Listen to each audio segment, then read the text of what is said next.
বুধবার গভীর রাতে কৈলাসহরের চিরাকুঠি এলাকায় ঘটে যায় এক মর্মান্তিক সড়ক দুর্ঘটনা। এই দুর্ঘটনায় এক টিএসআর জওয়ান সহ মোট 4 জনের করুণ মৃত্যু হয়। 31শে জুলাই বৃহস্পতিবার দুপুর 1টায় দুর্ঘটনাস্থল পরিদর্শন করেন ডিআইজি নর্তন রতি রঞ্জন দেবনাথ। তার সঙ্গে ছিলেন কৈলাসহর মহকুমা পুলিশ আধিকারিক জয়ন্ত কর্মকার, কৈলাসহর থানার অফিসার ইনচার্জ তাপস মালাকার এবং ঊনকোটি জেলার অন্যান্য আরক্ষা আধিকারিক বৃন্দ। পরিদর্শন শেষে সংবাদ মাধ্যমের মুখোমুখি হয়ে ডিআইজি রতি রঞ্জন দেবনাথ জানান, আমাদের নাইট রাউন্ড ডিউটি ছিল এখানে। নাইট রাউন্ড ডিউটি আমাদের স্টাফ এখানে দাঁড়ানোই ছিল। গাড়িটার কিছু একটা প্রবলেম হয়েছিল, গাড়িটা ঠিক করছিল। ওই সময়তে কুমারঘাট দিক থেকে একটা গাড়ি অসম্ভব স্পিডে হঠাৎ করে এসে পড়ে, এসে ডিভাইডারের মধ্যে ধাক্কা মারে।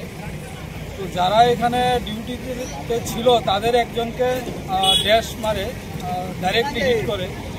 ওই হিটের ফলে আমাদের যে টিএসআরের জওয়ান ছিল মিলন দেববর্মা, 8 ব্যাটালিয়ন টিএসআরের, সে এখান থেকে প্রায় 20 ফুট দূরে উড়ে গিয়ে পড়ে গাড়ির ধাক্কায়।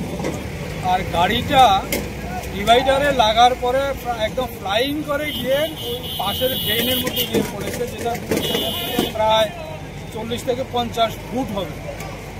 যাওয়ার সময় আমাদের এই দাঁড়ানো গাড়িটা ছিল, ওইটার আবার মানে যে বডিটা আছে, ফুট সহজে বডিটার মধ্যে ড্যাশ করে ফ্লাইং যখন যাচ্ছিল গাড়িটা, এতে করে আমাদের গাড়িটাও পড়ে যায় সাইডে, মানে সাইডে ইয়ে হয়ে যায়, কাত হয়ে পড়ে যায়। এবং আমাদের ওইখানে যারা ছিল দাঁড়িয়ে, ওইখানেও 2 জন আরও অ্যাক্সিডেন্ট হয়েছে।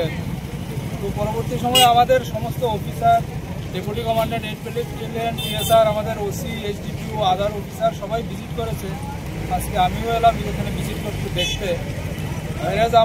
আমাদের তো চেষ্টা রয়েছে এখানে বন্ধ করার জন্য, এবং গতকালকে রাত্রেবেলাও ডেভেলপমেন্ট ছিল, কিন্তু গাড়িটা এত এক্সেসিভ স্পিডে ছিল যে ওর আর গাড়ি নিজেরাই কন্ট্রোল করতে পারেনি, ও কন্ট্রোল করার মতো পজিশন ছিল না, যে কারণে অ্যাক্সিডেন্টটা। কয়জন মারা গেছে? টিএসআর মিলন দেববর্মা ছাড়া কি আর কেউ মারা গেছে? এখন পর্যন্ত যেটা খবর, সিভিল গাড়িটার মধ্যে যারা 3 জন ছিল, স্পটে তো একজন মারা গেছে, এবং শুনেছি আরও 2 জন চিকিৎসারত অবস্থায় মারা গেছে।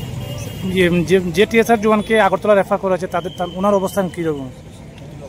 এখন পর্যন্ত যা খবর আছে সে এখন স্টেবল আছে, ট্রিটমেন্ট তার চলছে জিবি হসপিটালে। এখন পর্যন্ত স্টেবল আছে, আমাদের লোকজন এখানে দেওয়া আছে এবং ডাক্তারদের সঙ্গে কথা হয়েছে, কথা হচ্ছে। ও আপাতত স্টেবল আছে, বাকি ট্রিটমেন্ট চলছে, দেখা যায়। যিনি মারা গেছেন ওনার মৃতদেহ কি পরিবারে তুলে দেওয়া হচ্ছে? হ্যাঁ, আমরা কিছুক্ষণ আগে আমাদের পুলিশ লাইনে ডিউটিরত অবস্থায় মারা গেলে আমাদের ফোর্সের লোক আমাদের যে নর্মাল সেলামি, সুখ সেলামি, এই সমস্ত কিছু বিষয় থাকে, এগুলো কমপ্লিট করার পরে আমরা পরিবারের হাতে হ্যান্ড ওভার করে দিয়েছি পরিবারের লোকজন। বাড়িটা কোথায় ছিল?